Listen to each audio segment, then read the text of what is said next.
In Carol Pons's backyard sits the foundation of Harvard University's $1 billion science complex. Once scheduled for completion in 2011, it now sits as an expansive concrete slab.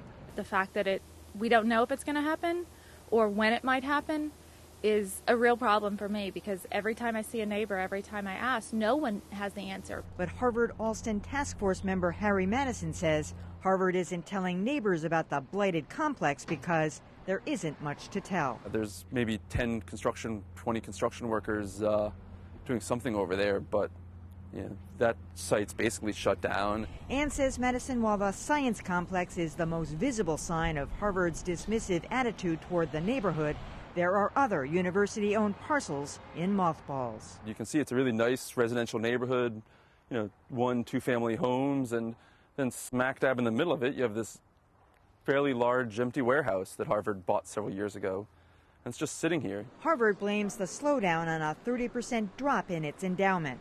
But Madison alleges the school's financial troubles are a smokescreen for its real mission, land banking. This has nothing to do with Harvard's endowment or the economy, because you don't need billions of dollars of endowment to do something with these kinds of buildings. You just need to have a will to do it. But some neighbors are sympathetic to Harvard. I think I'm disappointed, but I don't think I'm any more disappointed than Harvard is. Lifelong Allston resident and fellow task force member Paul Berkeley says interim leases could be the answer to bringing life back to the area. There are buildings that are occupied, and there are buildings that aren't.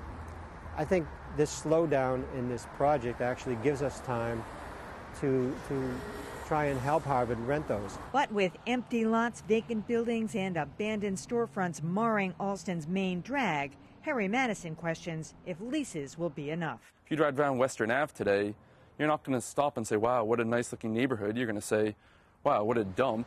Harvard recently said it needs time to regroup. In the meantime, Carol Pons says the school needs to be more communicative. They're trying to build right behind my house, and they're not even telling us what's going on. It's very easy and it's so easy to be transparent, and I don't know why they seem to be hiding it. Love thy neighbor cuts both ways.